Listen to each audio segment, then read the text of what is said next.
जय हिंद साथियों, स्वागत है आप सभी का आपके अपने चैनल ZBC स्टडी जोन पर।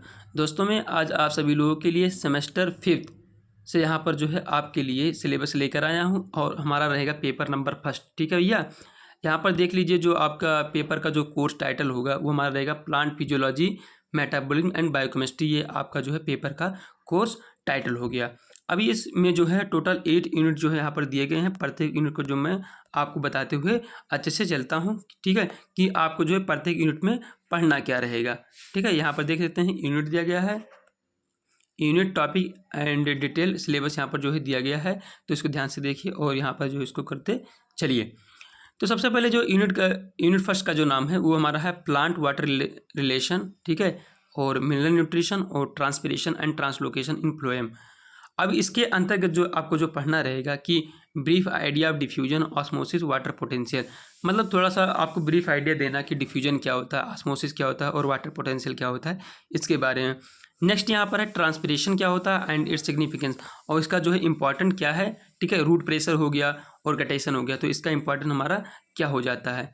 ठीक है, अब यहाँ पर नेक्स्ट जो यहाँ पर लिखा है criteria of essentiality of element symptom of mineral deficiency. ठीक है, यानी कि जो है कौन सा क्राइटेरिया जो होता है एसेंशियलिटी का एलिमेंट के, और उसके जो कौन कौन सा सिम्टम जो होते हैं वो जो मिनरल डिफिशिएंसी काज करते हैं उनके बारे में भी रहेगा। नेक्स्ट यहाँ पर है mechanism and theories of ion Uptake and translocation, active and passive transport. तो आपको जो है जो मैकेनिज्म क्या होता है, ठीक है, जिसके थ्रू जो है कोई आयन जो है अपटेक होता है और जो ट्रांसलोकेशन होता है, और उसका एक्टिव और पैसिव ट्रांसपोर्ट क्या होता है, इसके बारे में भी करना रहेगा। यूनिट नंबर फर्स्ट में जो है आपको इतना कुछ करना रहेगा। सबसे पहले इंपॉर्टेंट जो दिया गया मैं उसको हाईलाइट कर दिया गया हूँ। अब यहाँ पर यूनिट नंबर सेकंड में क्या करना है आपको ये भी देख सकते हैं आप। सबसे पहले यहाँ पर जो दिया गया है कार्बन ऑक्सीडेशन और रेस्पिरेशन, ठीक है, ये अब आपका जो है यूनिट का नाम हो गया। अब इसके अंतर्गत जो आपको पढ़ना रहेगा सबसे पहले यहाँ पर दिया गया ग्लाइकोलाइसिस। ठीक है, तो ग्लाइकोलाइसिस के बारे में पढ़ना रहेगा। फैट ऑफ क्या पायरुवेट, यानी कि पायरुवेट का जो फ्यूचर क्या है, ठीक है, इसके बारे में पढ़ना रहेगा। एरोबिक और एनारोबिक जो रेस्पिरेशन होते हैं, फर्मेंटेशन होते हैं, इनके बारे में भी पढ़ना रहेगा। नेक्स्ट यहाँ पर दिया गया है क्रेब्स साइकिल। तो क्रेब्स साइकिल जो ऑक्सीडेटिव डीकार्बोक्सिलेशन ऑफ पायरुवेट होता है, इनके बारे में पढ़ना रहेगा। नेक्स्ट यहाँ पर जो देखा है माइटोकॉन्ड्रियल इलेक्ट्रॉन ट्रांसपोर्ट, ठीक है, जो माइटोकॉन्ड्रिया में जो इलेक्ट्रॉन ट्रांसपोर्ट होता है इसके बारे में पढ़ना रहेगा। और oxidative phosphorylation factor affecting respiration, यानी कि रेस्पिरेशन का जो है किस प्रकार फैक्टर, कौन कौन से फैक्टर जो है अफेक्ट करते हैं, इनके बारे में पढ़ना रहेगा। नेक्स्ट यहाँ पर जो देख सकते हैं कि यूनिट नंबर थर्ड जिसका नाम है नाइट्रोजन मेटाबॉलिज्म। ठीक है, तो नाइट्रोजन मेटाबॉलिज्म के अंतर्गत आपको पढ़ना रहेगा यहाँ पर नाइट्रेट एसिमिलेशन, ठीक है, बायोलॉजिकल नाइट्रोजन फिक्सेशन जो हमारा लेग्यूम और नॉन लेग्यूम प्लांट में होता है। नेक्स्ट यहाँ पर जो दिया गया है physiology and biochemistry of nitrogen fixation, और इसका जो है किस प्रकार जो है इंपॉर्टेंट है मेटाबॉलिज्म में। ठीक है, नाइट्रोजन का जो है किस प्रकार इंपॉर्टेंट हमारा हो जाता है मेटाबॉलिज्म में, ये आपको करना रहेगा। अब यहाँ पर देख सकते हैं यूनिट नंबर जो हमारा नेक्स्ट आ गया 4। तो यूनिट नंबर 4 के अंतर्गत आपको यहाँ पर जो पढ़ना रहेगा वो हमारा रहेगा लिपिड मेटाबॉलिज्म एंड फोटोसिंथेसिस। तो देखिए ध्यान से, जो लिपिड मेटाबॉलिज्म होता है और फोटोसिंथेसिस होता है, इनके बारे में आपको करना रहेगा। सबसे पहले यहाँ पर जो दिया गया है लिपिड मेटाबॉलिज्म, तो लिपिड मेटाबॉलिज्म के अंतर्गत आपको पढ़ना रहेगा सिंथेसिस एंड ब्रेकडाउन ऑफ क्या triglyceride, oxidation, gluconeogenesis and role its role mobilisation of lipid during seed germination. जब सीड का जो है जर्मिनेशन होता है तो किस प्रकार जो है लिपिड का मोबिलाइजेशन होता है, ये करना रहेगा।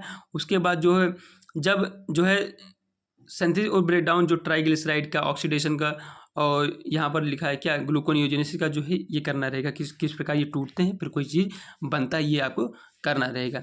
नेक्स्ट यहाँ पर जो दिया गया है फोटोसिंथेसिस, तो फोटोसिंथेसिस में जो है उसका पिगमेंट कौन कौन सा होता है, इलेक्ट्रॉन ट्रांसपोर्ट सिस्टम उसमें पढ़ना रहेगा, और फोटोफॉस्फोरिलेशन पढ़ना रहेगा।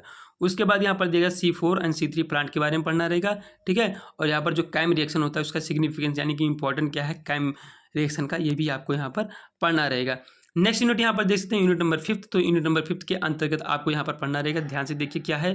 तो यूनिट नंबर 5 के सबसे पहले इसका नाम क्या है, तो प्लांट डेवलपमेंट, मूवमेंट और डोरमेंसी एंड रेस्पॉन्स, इसका जो है यहाँ पर नाम हो जाता है। यानी कि प्लांट का जो है विकास, उनमें जो है किस प्रकार मूवमेंट होता है, उसमें जो है डोरमेंसी और उसका जो है रेस्पॉन्सेस क्या होते हैं, इनके बारे में पढ़ना रहेगा। अब इसके अंतर्गत हमारा आता है डेवलपमेंट रोल ऑफ फाइटोक्रोम, जो हमारे फाइटोक्रोम्स होते हैं, यानी कि जो जितने भी हार्मोन होते हैं। सबसे पहले यहाँ पर जो दिया गया है ऑक्जिन हो गया, दूसरा हमारा जिब्रेलिन हो गया, तीसरा साइटोकाइनिन हो गया, तीसरा ABA यानी कि एब्सिसिक एसिड हो गया, और यहाँ पर हो गया इसके बाद इथिलीन हो गया। तो इनके बारे में जो जितने भी फाइटो हार्मोन हैं इनको जो है अच्छे से आपको करना रहेगा। नेक्स्ट यहाँ पर जो दिया गया है फोटो पीरियडिज्म।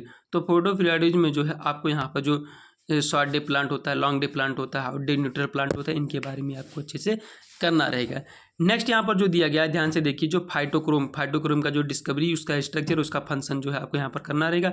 नेक्स्ट यहाँ पर जो दिया गया है सीड डोर्मेंसी और फर्टिलाइजेशन, ठीक है, सीड डोर्मेंसी क्या होती है और फर्टिलाइजेशन क्या होता है, इनको भी आपको यहाँ पर करना रहेगा।